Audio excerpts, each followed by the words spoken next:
So good afternoon, everyone. My name is Dr. Louise Lambert. I'm the Director of Happiness Policy and Programming with happinessmatters.org, based here in Dubai, and I'm your moderator.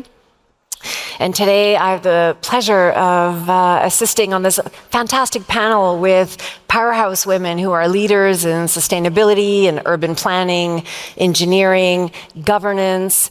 And it's really difficult to do introductions and get it right. So at the risk of failing, I'm going to turn it over and ask each of you to introduce yourselves in 30 seconds or less. And perhaps we can start from Giovanna. Thank you very much for being here. Thank you, Luis. My name is Giovanna Carnevali, and currently I'm the Executive Director of Master Planning at Roshin, which is the biggest real estate company of PIF in Saudi Arabia. Previously, I've been for 4 years in NEOM as head of Master Plan. And before I was working in Russia. I see many of you for Russia, and I love the country. I was in Moscow for 3 years, for Strelka as head of planning, and before the director of Ms. van der Rohe Foundation. I think my time is over forever. Done, yes. Paula, go ahead. I'm Paula Yakubian. I'm a member of the Lebanese parliament. I'm a very frustrated member of the Lebanese parliament. But I'm still hopeful. I can see there's many Lebanese in the room. I'm still hopeful, that's why I'm here. I ran for my seat in 2018. It was almost impossible to break through when you're running against the whole corrupt junta. Somehow I made it, and in 2022, we are a little bit more now coming from the civil society movement, anti-sectarianism, anti-corruption movement in Lebanon, and I'm here struggling. I'm still hopeful because I represent a city that's a Beirut city, 5,000 years of glorious history, and today, I think you all heard about August 4, but way before the explosion of August 4, Beirut was almost a destroyed city for the 8th time in its history, and this time it was a man-made catastrophe from its political leadership. We'll talk more about it. Thank you. Thank you.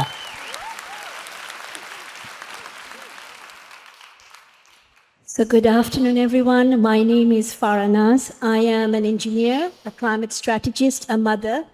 I am the author of Region's first book titled Net Zero City. I have a copy here. And recently realizing the importance of educating our future generation, I published another book called Mission Zero for 8 to 13-year-old children. It's all about climate education. You're paying for that. Thank you. Just to give you a bit of background what I do sustainability and innovation strategy for Museum of the Future, Louvre Museum in Abu Dhabi, Terra Sustainability Pavilion, and recently I was the technical director to deliver a carbon neutral event for COP28, which is the largest private conference held in Dubai Expo City. So thank you so much. Здравствуйте. Для меня большая честь и большое удовольствие присутствовать здесь второй раз. В том году я тоже участвовала в этом прекрасном форуме и хочу поблагодарить нашу великолепную, милую музу и просто фантастическую мега-женщину. Я руководитель, создатель и креативный директор архитектурно-дизайнерского бюро of Design. Мы строим большие, красивые, особенные дома для особенных людей. Дома площадью 5000 метров, иногда 7000 метров. Это, конечно, всегда про большие деньги, с одной стороны, но с другой стороны, это всегда про высокие технологии в нашем случае, про мысли об экологии, ну и, конечно же, про красоту. Надо сказать, что я вообще мир оцифровываю через призму красоты и дизайна, и я живу в контексте арт-де-вивра. Для меня жизнь во всех проявлениях ее красива, и я стремлюсь вокруг себя жизнь так обустраивать. Thank you. I told you they could do a better job than me. Now, we can already see from these introductions the golden thread, which is our topic today, and that is cities of the future and what defines them. So, for example, climate change, which we're all facing, cities are increasingly finding ways to protect themselves against the effects of climate change, but also address issues like food insecurity, as an example. Cities are also facing increasing rates of loneliness, and so individual and social well-being is also a key factor for us to be investigating. There's also a general complaint across most capitals in the world that cities all look exactly the same. We are importing local materials, local designs, we're even importing nature. And add the role of good governance and human rights, technology and AI, and it becomes anybody's guess as to what cities of the future are going to look like. And yet, these women have a very good idea of what cities are going to look like because they are at the forefront of either building, developing, or managing them. So let's begin. I'm going to start with Farah. You are the author of Net Zero Cities and an engineer who's worked globally. And as the effects of climate change intensify and speed up, cities are planning and building better and protecting themselves against the effects of climate change. And if you were here this week in Dubai, you know exactly what we're talking about. In light of this, how do cities of the future need to function as a result? Thank you for the question. So, cities consume 3% of the global land, but they are responsible for 80%. I repeat, 80% of global greenhouse gas emission and 70% of global waste. Now, I've lived and worked in 4 continents. This is the 4th continent I'm working in. The purpose of writing this book is to make net zero transition easy for everybody. So this book is written for general public. And I often get asked exactly the question that you just mentioned. So the idea of net zero cities is a city that's sustainable, equitable, and everybody is part of that transition. That's as simple as that. But having lived and worked in different cities, to respond to your question, 2 things are vital. First is cities should be human-centric, where nature, innovation, and technology becomes part to co-create cities with technology for human. Sometimes we get too carried away with technology by itself and often forget that technology is a means to reach a destination, which is an equitable city, a city where a child can dream and be something and someone. The second thing I would say is opportunities. Climate is a $240 trillion business opportunity for the next 10 years. So cities hold a lot of opportunities because in the next 30 years, the cities are going to be more denser day by day. So we really have to find equitable ways, technologies and solutions to create our cities more human-centric. Those of you who lived in United Arab Emirates saw what happened on the 19th April, right? The storm. And that started the conversation of climate resiliency. So how do we build our cities when storm and these kind of events happen, that it's safe and equitable for all people? So I hope you answered your question. Fantastic. And we will circle back to all of these topics. Now, Giovanna, you currently work in Saudi Arabia, and you're not only planning new developments, but ecosystems in which people live, work, move around, cycle, express themselves, a long list of requirements for good living. Talk to us about the challenge of building new cities, literally these new cities growing up in the middle of the desert. And how do you need to plan or conceptualize cities differently so that they are fit for human purpose? That is a very good question, Louise, and I follow almost what Farah also said. So let's say building cities out of scratch, like as a Greenfield, or even building communities for, I wouldn't say normal citizens, but what we do in Roshin, we want to ensure that at least 80% of KSA citizens have ownership of their house by 2030. So how can we build this? How can we make it more livable? So the challenge is very big, and I would say that as a planner, Building a city as a greenfield, it's like experimenting in a laboratory, something that it can be really customized for the citizens and for what we need now. And the topics are always the same. Basically, there are 7 performance-driven designs, principles that every urban planning has to do. So we need to consider the energy, we need to consider the waste, reduce the waste. We need to consider the mobility. As well also, we need to ensure that we have green corridors. We need to consider also the fact that we have housing, properly housing, and we need to consider as well that we need to create comfort, and as well also we need to enhance the human capital, meaning that we need to make a place for everyone, so the real placemaking.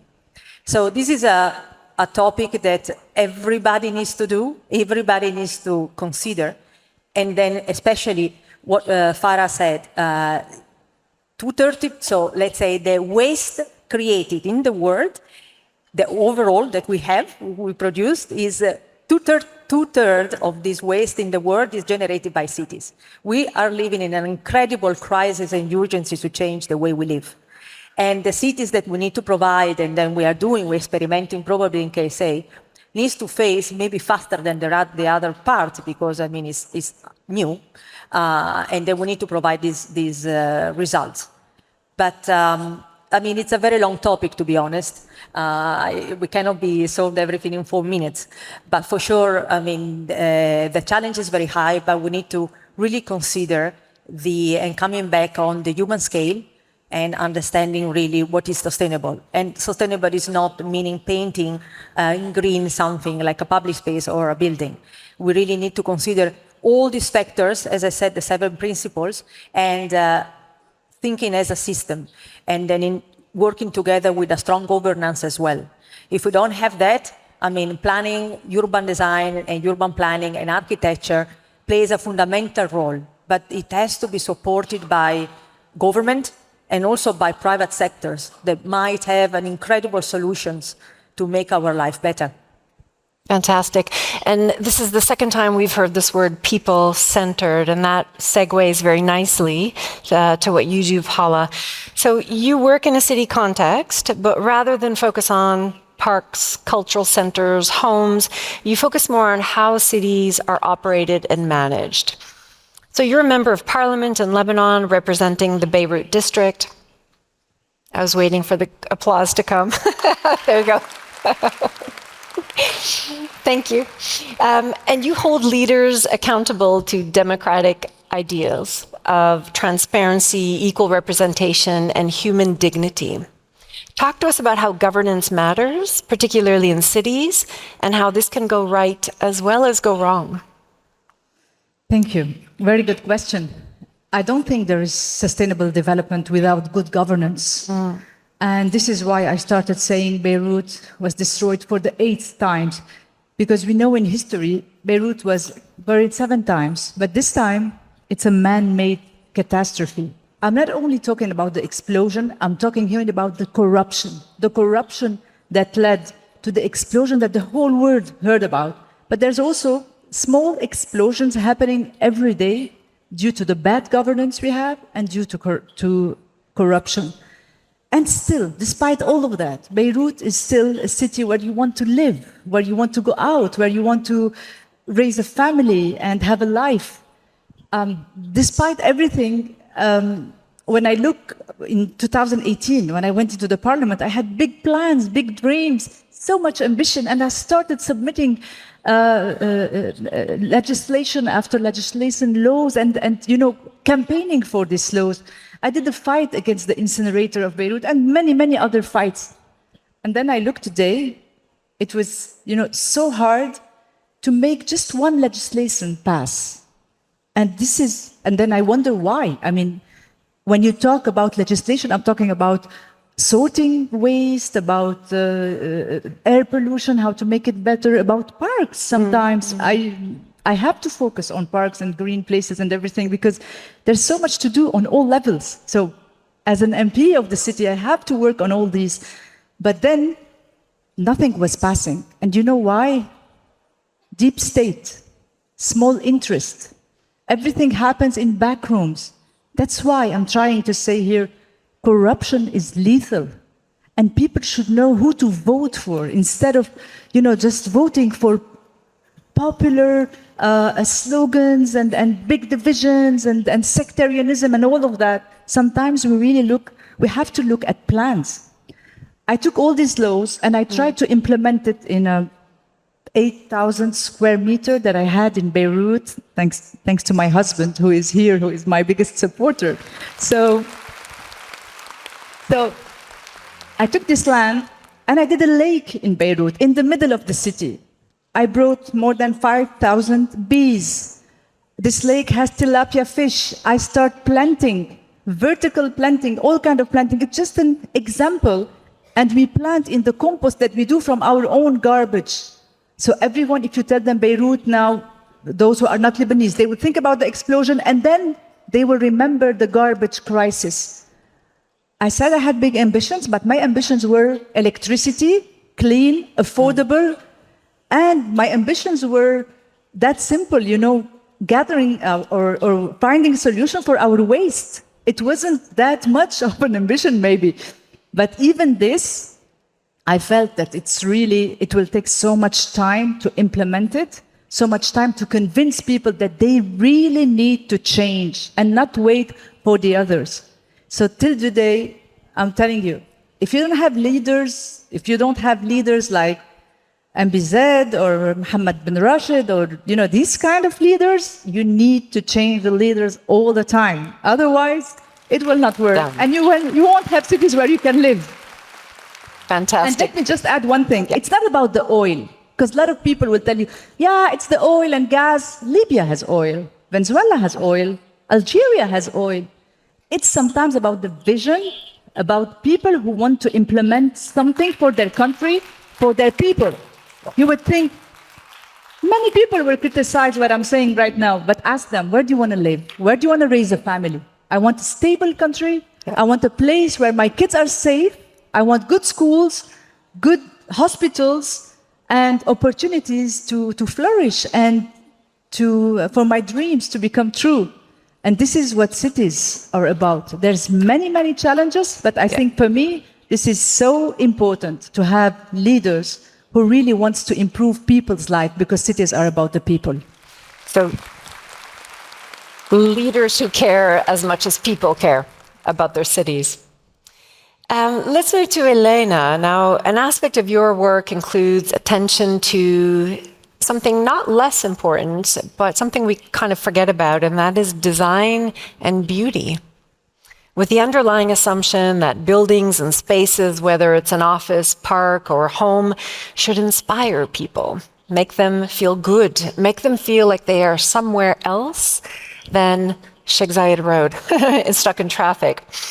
How are beauty and design aspects of future cities, and why do these matter? Во-первых, я скажу, что сложно говорить про красоту после такого выступления, потому что вот она ирония жизни. Мы, с одной стороны, говорим про города будущего, а с другой стороны, мы говорим о том, что в некоторых городах не все имеют доступ к электроэнергии.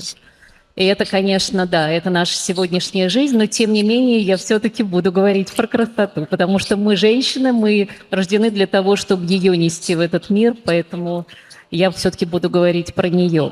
Что хочется сказать прежде всего, так как я архитектор и дизайнер, часто я слышу такие мысли, и я понимаю, что в создании людей вообще понятие дизайна – это такая некая опция для избранных.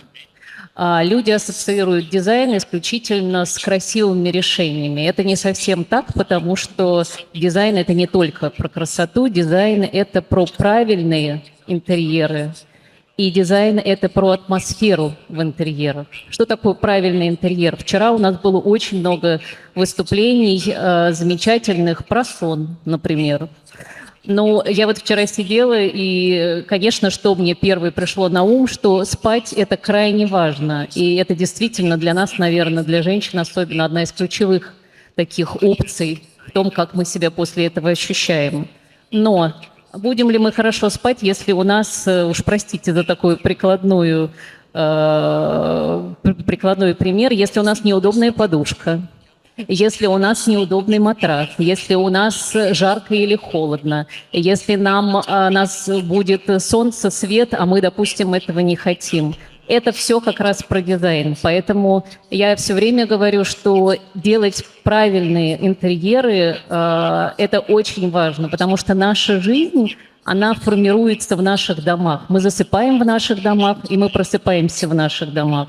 И от того, в каком состоянии мы просыпаемся, во многом формируется наш день, и формируется настроение нашей семьи. А если мы говорим про маленьких детей, про маленьких людей, то это вообще формирование их, собственно говоря, будущего. Поэтому я хочу сказать, что понятие дизайна – это не только красивое, это очень, в принципе, важное в нашей жизни. Ну а если говорить все-таки про города будущего и интерьеры будущего, я исследую эту тему, я очень ей интересуюсь, то мне очень хочется на некоторые аспекты обратить внимание. Ну, во-первых, понятие красоты. Я очень много езжу по миру, каждый месяц я летаю в совершенно разные точки, у меня проекты совершенно в разных странах. И я обратила внимание на то, что понятие красоты, оно для всех континентов и для многих стран очень разное. И понятие города будущего, оно тоже разное. Например, для Италии город будущего и новые технологии – это одна история. Для Китая это абсолютно другая история. То есть я хочу сказать, что сегодня мы, живя в разных точках мира, все-таки себе будущие города будущего представляем совершенно по-разному. Это очень важно. Еще что важно сказать, что вообще градостроительные технологии и то, как формируются мысли у людей про города будущего, они формируются на самом деле не сегодня, они формируются далеко еще и из 20 века. Все это исходит в 50-х годах и в 30-х годах появлялись разные идеи, как это все будет выглядеть. Так вот, градостроительные идеи, они подчас гораздо более быстрее развиваются, чем, скажем, идеи дизайна. То есть все-таки градостроительная концепция – это футуризм, а дизайнерские идеи – это не такое быстрое развитие. Люди, занимающиеся дизайном, мыслят исключительно трендами, которые существуют там 10-15 лет. Никто не думает о том, какой дизайн будет в городах будущего. Вот это вот интересно. Еще очень интересный аспект – тоже надо обязательно про это сказать, то, что у нас растут дети, и новые поколения, миллениумы или поколение для них вообще будущее другое. Для нас цифровые технологии – это для кого-то новинка, я много с ними работаю, но все равно каждый раз удивляюсь их возможностям. Мы работаем с искусственным интеллектом, мы много внедряем его в работу, но для нас все равно это какая-то такая диковинная штука. Для детей, сегодня родившихся, которые с рождения управляют айпадами, телефонами, для них вот это понятие виртуальной реальности и реальности нашей с вами, такой традиционной, не такая большая разница, как для нас. То есть мы разделяем виртуальную реальность и обычную жизнь. Для нас это такие две глобальные, совершенно разные опции. Для них нет, они подчас даже непонятно, в какой реальности живет этот ребенок и как он себя ощущает. То есть мне бы хотелось сказать, что, говоря про город будущего, а я все-таки отвечаю в нашей дискуссии за дизайн будущего, но вот нужно сказать, что этот дизайн будущего, он разный, потому что мы все разные, и мысли у нас про будущее разные, не говоря уж про маленьких детей, которые на самом деле в этом будущем и будут жить. Thank you so much. Thank you. Now we're going to add another little layer here, and I'm also mindful of our time, so we'll have to squeeze our collective intellect into this next question, and that really is looking at technology. We've got technology in all shapes and forms, AI, Internet of Things, big data, to technologies used in architecture and engineering. What are some innovative ways technologies could be used to develop cities of the future? Maybe Giovanna, if you want to add that. I didn't know whether you wanted to see Farah or myself. Well, I want to follow up what Elena says regarding the future proof of technologies and the fact that in any way, let's say, whenever we make a project in Latin means proiectare, means throw something in advance. So meaning really think in advance what the future will be. And the process of design, it takes so long. When I was at the Mies van der Rohe Foundation in Barcelona, we were working for European Commission for a prize. And believe it or not, over the 25 years of the award, we made like an average of time between when the project is conceived and until the project is realized. The average is 12 years. 12. Wow. So it's almost a generation. If you think so, you say, okay, what's the future? What about technologies? Sure, we need to, also what we were working in NEOM, but also in Roshin, we need to say, let's have a future-proof technologies. Let's apply something that they can be used in 10 years or 15 years from now, and maybe later, I mean, in the next generations. It's not easy, though. We need to work with private sector for sure, because these are the, I mean, is the sector, the industry that they can also explain and make research in the capabilities of how we can have whatever system in the city that it can, let's say, is a chassis, you know, whatever technology you put, then you can substitute with something else without changing completely the system. It's very difficult. I think the tendency, at least we have in KSA, in Saudi Arabia, since we have so many fast-track projects, and then, for example, in Roshin, we need to build 400,000 houses by 2030. We have a land bank of 200 million square meters, which is Barcelona, it's 50 million, by the way. So just provide you the size and the time. So coming back in technology, how much or which kind of technology can we apply and making sure that it works? It's a very complicated, it's really like it's a riddle sometimes. Again, it takes very much time maybe to explain all of this, but it's a big challenge that planners, politics, people from the industry, they have, because we really need to combine this chassis mood and then extract things and then to put, so it has to be like a machine, the city has to be a machine, infrastructure, mobility, housing, that they can work with interchangeable pieces. Farah, do you want to add something on there? Because you look at cities like a machine. Yeah, as well. I would like to say that sure. Technology is a disruptor when it comes to cities, and sometimes it has a very positive effect. If you take, for instance, the city of Seoul, South Korea, they did an amazing job when it comes to the traffic. It's one of the most intense, inhabited cities. It's twice the density of Manhattan. They worked on the subway in a way that they made people go to the subway. And they did also something very smart, the partnership with the PPP, the public-private partnership. They did an amazing job. There is always solutions, and solutions are much, much easier when it's combined with technology. So they scale quicker. So 10 years ago, smart cities was the biggest concept. And right now, in the last 5 years, we're talking about climate smart cities. And that's where the technology comes in. So I will approach it a little bit differently. So in people who live in the UAE, you know there's a lot of humidity, right? Very uncomfortable. 10 years ago, we started experimenting how do we capture humidity and convert it into water.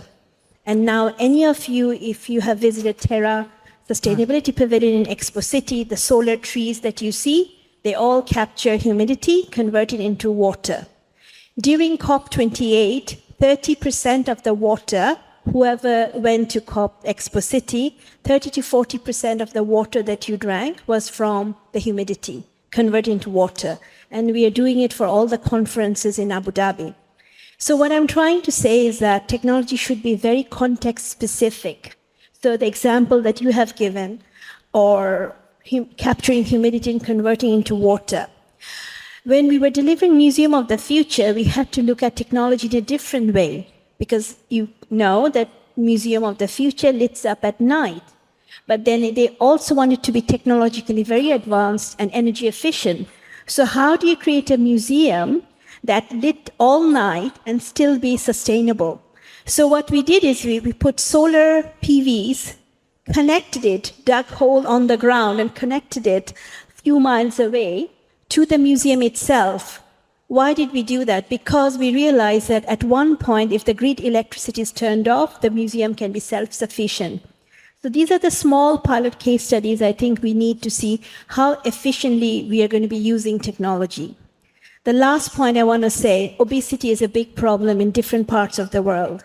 So the question is, do you build better clinics or better parks?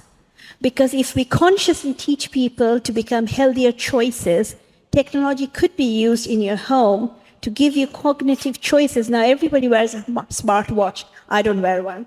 But it tells us our heartbeat, whether we are happy or depressed or all these things, right? So technology could be used in a very context-specific way to make our lives better, but we must be very careful we don't allow technology to take over our lives. We should be still looking at empathetic, human-centric cities where a child grows up and still wants to dream and discover. So that's my view on technology. Brilliant. Now, exactly. Now, this is a conference about women, so we should mention gender.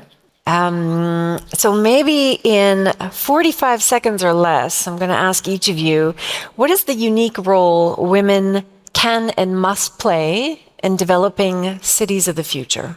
I don't think there's a unique role for women at all, and it shouldn't be. A woman is an individual in the society. We should look at her per her meritocracy, what she can do, what she can achieve, and she can do so much. I'm against women that want to limit themselves to working in the city or for the environment. Or this is amazing. Or I want to see, women doing everything, being in the defense, in the military. This is real equality. So when they want women in the decision making, usually they're stereotyped. She should take care of the women empowerment, or the family, or the city. So I don't accept that. Women should be everywhere, and they should be in the decision making. This is not only their right. This is this is the balance of life, and it's not a competition with man at all. One enlightened man sometimes is better than hundreds of women who want to see women doing the same thing, putting women in the same box, having the same role, telling her, your kingdom is the kitchen, and stuff like that. And when lots of cliche and slogans about women, I think we should be over that, way over that. And women I know in politics, I think they brought a lot of change. Some women have to work much more than a man, even if they are more capable, just to counter the stereotyping that a woman can't. She can't do math, she can't drive, she can't be a leader, she can't be a judge, and then once they give the responsibility for a woman, they see that she can do, and sometimes much better than men. Fantastic. That's my 2 cents. Elena, 45 seconds. What role do women play? Да, я хотела бы соединить этот ответ с предыдущим, который я так заслушалась и просто пропустила, не ответила на предыдущий, поэтому скажу про женщины и технологии. Мы очень много внимания уделяем новым технологиям, мы, конечно, их внедряем, и искусственный интеллект, и 3D-моделирование и так далее. Наверное, женщина, как мне кажется, должна отвечать за таких два главных аспекта. Это удобство городов и домов для проживания. И, наверное, еще один очень важный момент – это мы должны следить за тем, как эти новые технологии прекрасные, которые очень нам улучшают в жизни, как эти технологии влияют на нашу жизнь. Здесь речь о совершенно разных аспектах. Мы, например, очень много внедряем диджитал-технологии в интерьеры, и очень важно заниматься тем, как эти диджитал-технологии влияют на наше сознание, на наше настроение и атмосферу. Thank you. Giovanna. Well, I think that women, I agree with you, we need to be equal, true. But I have to say that I think probably women, they have a different mindset, that they are able to think about the complexity differently. And when complex projects or problems arrive, probably we can coordinate better, I might say.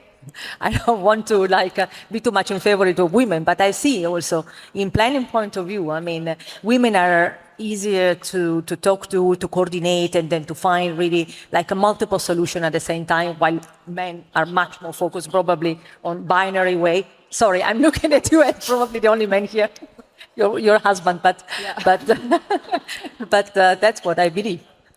Fantastic. And I agree with you now. My husband is here. So I would say that we are in the middle of a climate and biodiversity emergency, and it's Bloomberg estimated it. It's a $240 trillion US business opportunity. And why did they convert into business opportunity? Because sustainability, when combined with sustainable business, that makes really good sense. So my message would be, we would like to see more women entrepreneurs coming and with innovative business ideas and entrepreneurial ideas on climate science. We are not seeing enough. So that's first thing I would say. Second thing, my message is relentless optimism. You have to be relentlessly optimistic. And I think this panel is, because that's the message we kind of gave in today's conversation. In order to create a cities of the future, we all have to take a personal responsibility and ownership. And I think the biggest reason why we're in climate emergency is that everybody thought scientists are going to save the world. But we don't often realize that even a glass of water, a cup of coffee, or the Chanel bag that you're going to go buy has a carbon footprint. I'm not discouraging you to buy the Chanel bag. What I'm saying is that please be conscious that all your decisions has a carbon impact, and whatever you do, conscious way of approaching life and approaching those conversations is very important. We're not having enough climate conversation in office doors, in all other conversation, because we think it's the scientists, it's the government who's going to change the world. But it's the women and men entrepreneurs who are coming up with different technologies that are currently being used to drive climate science. So please, all the entrepreneurs in the room, or would-be entrepreneurs, please look at the climate opportunity, and you have something to say. If you may, Louise, I just want to say we need to keep advocating, yes, and we need to keep talking, especially on climate change. Being desperate or giving up is not a solution. We will not breathe in the city if we continue on that path. We all need to take action, and we need all to be involved. This is the only solution. I love Beirut. My heart is there, and I'll keep fighting for my city till the last breath. No matter how many people they will tell me it's hopeless, it's never hopeless. And it's the same for climate change. It really needs more and more voices and research-based communities and populace who know where they're heading. Thank you so much.